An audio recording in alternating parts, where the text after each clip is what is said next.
J'ai découvert par hasard une pratique qui m'a permis de progresser bien plus vite que tout ce qu'on m'avait enseigné en peinture.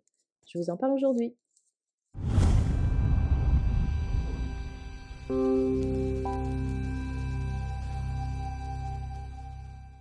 Allô, moi c'est Lily Fleur, je suis artiste peintre et je voulais vous parler de deux choses que j'ai trouvées très importantes dans mes progrès en peinture.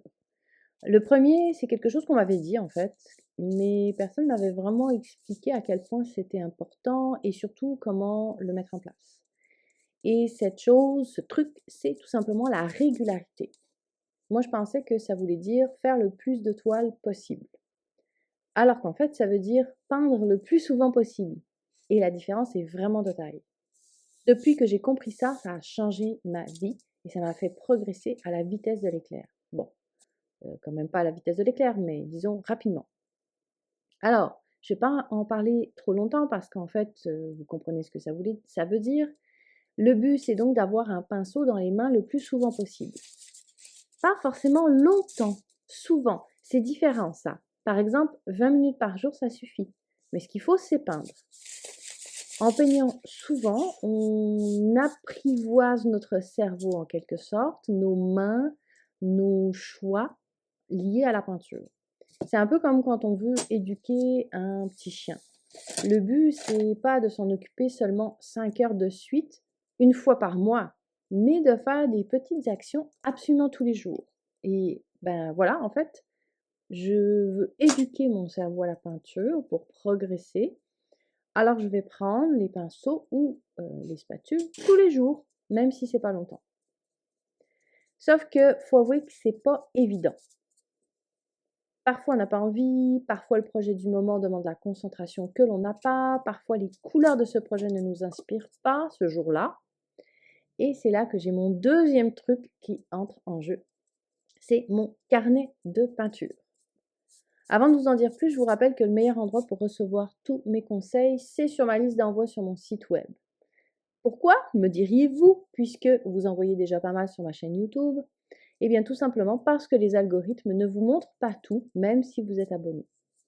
Donc, pour garder l'inspiration et la motivation, ou même pour vous remettre à peindre, c'est sur ma liste d'envoi que ça se passe, sur lilyfleur.ca. Revenons à nos moutons. Peindre souvent, certes, mais comment? J'ai découvert la pratique du carnet pile l'année où j'avais décidé de ne plus exposer pendant quelques temps. Le hasard a voulu que c'était en 2020, quand tout a fermé pour 2 ans. Bref, j'avais pas le choix, vu que je n'exposais plus, mes toiles ne se vendaient plus, et si je voulais peindre, j'allais me retrouver avec un problème d'espace pour entreposer tout ça. J'ai donc sorti mes carnets de peinture et j'ai commencé à barbouiller.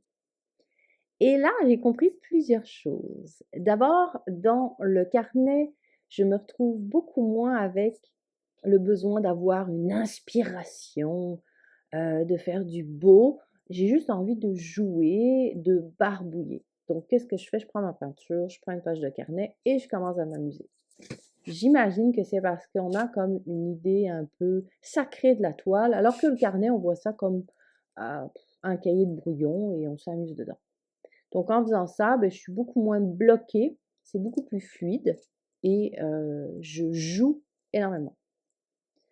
Aussi, dans le carnet, je me mets pas du tout de pression par rapport au fait de finir à chaque fois un projet. C'est-à-dire que j'ai certaines pages qui sont pas très belles ou qui sont inachevées, mais qui sont quand même utiles parce que j'ai découvert une technique, j'ai découvert une palette de couleurs, j'ai expérimenté un nouveau médium. Donc ces toiles-là m'ont servi à peindre, comme je vous disais tantôt, petites actions tous les jours. Aussi, je me suis rendu compte l'importance du jeu, de l'exploration et de l'expérimentation dans ma courbe de progression. Quand je fais simplement des choses réfléchies, comme disait Albert Einstein, la logique vous amène du point A au point B, mais l'imagination peut vous amener partout. Donc finalement, quand je fais des choses qui sont vraiment juste réfléchies et techniques, j'ai plus l'impression d'être dans l'artisanat que dans l'art.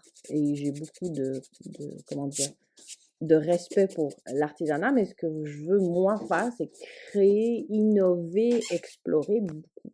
Et ça, dans le carnet, c'est beaucoup plus facile. Alors, à un moment donné, je me suis rendu compte que grâce à mes carnets, je peignais beaucoup plus souvent. Mais c'était moins long parce que quand je me mettais sur une toile, j'avais comme l'impression qu'il fallait absolument que je peigne pendant 3 heures minimum. Alors que sur mon carnet, c'est en 20 minutes, je me sens pas coupable. C'est correct. Alors, quel type de carnet choisir? Quel format? Spirale ou non? Comment organiser les pages? Quoi peindre dedans? Que faire avec les peintures réussies? Comment préparer les couvertures de cahiers? Tout ça, j'en parle en détail dans l'article de blog qui est associé à cette vidéo. Si vous regardez cette vidéo sur mon site, il se trouve juste en dessous. Et si vous m'écoutez sur YouTube, vous trouverez le lien dans la description sous la vidéo. D'ailleurs, si vous me regardez sur YouTube, n'oubliez pas le petit pouce levé si déjà ce que je vous ai dit là vous a beaucoup aidé. Et abonnez-vous à ma chaîne YouTube.